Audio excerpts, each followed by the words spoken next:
Olá, amiguinhos! Eu sou o professor Márcio Holanda e trouxe mais um tema para a gente discutir agora antes da nossa prova da FMJ.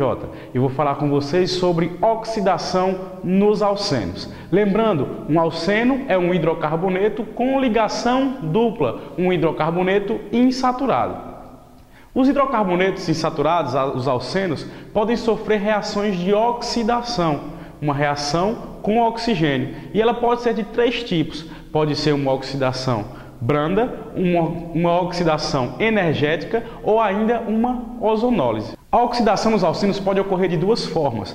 Pode ocorrer uma oxidação no ambiente, em um ambiente aberto, e quando esse tipo de oxidação ocorrer, o oxigênio utilizado para essa reação será o O2, o oxigênio que a gente tem na nossa atmosfera. A oxidação também pode ocorrer em laboratório, e quando essa situação vier, esse oxigênio será obtido a partir do reativo de Bayer, que é essa reação que nós estamos vendo aqui na nossa tela. O reativo de Bayer, que é a reação de decomposição do permanganato de potássio, formando o K2O mais MnO2 e fornecendo assim o oxigênio nascente. Na oxidação branda do alceno, utilizaremos o reativo de Bayer em meio aquoso e levemente básico, produzindo assim 3 mols do oxigênio nascente. A reação de oxidação branda no alceno, ela ocorre quebrando exclusivamente a ligação π.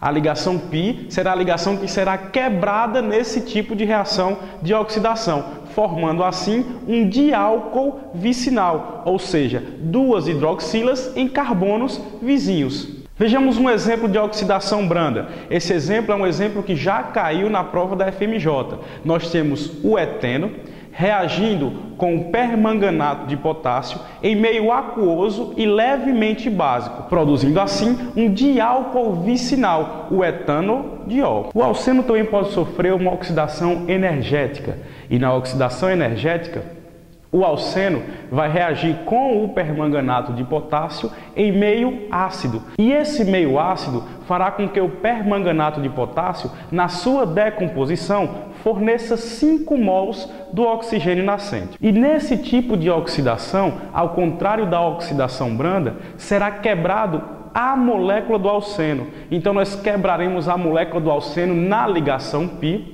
e serão formados outros compostos de acordo com a classificação do carbono. Se o carbono da ligação dupla for um carbono primário, esse carbono dará origem a CO2, gás carbônico, mais água. Caso esse carbono seja um carbono secundário, esse carbono dará origem a um ácido carboxílico e os carbonos terciários darão origem a cetona.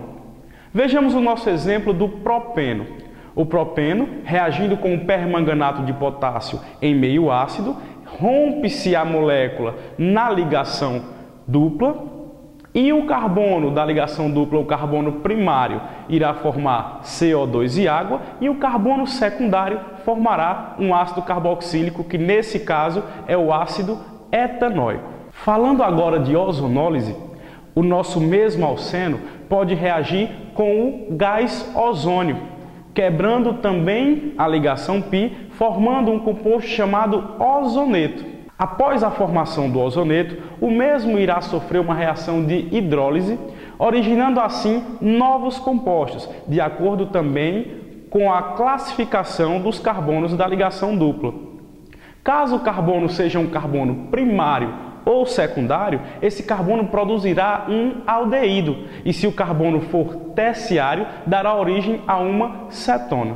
Nessa reação, além dos compostos que eu acabei de citar, também é formado um composto inorgânico indesejado, que é a água oxigenada, que será retirado do sistema a partir de uma reação com o zinco. Vejamos um exemplo de ozonólise. Nós temos o metilpropeno reagindo com o gás ozônio em meio aquoso e em seguida com o zinco. Essa reação irá produzir um aldeído e uma cetona. O aldeído, partindo do carbono primário, forma-se o metanal, e a cetona, partindo-se do carbono terciário, forma-se a propanona. Então, revisando para a gente fechar nossa aula. A oxidação pode ser do tipo branda. Quando a oxidação for branda, gera-se um diálcool vicinal.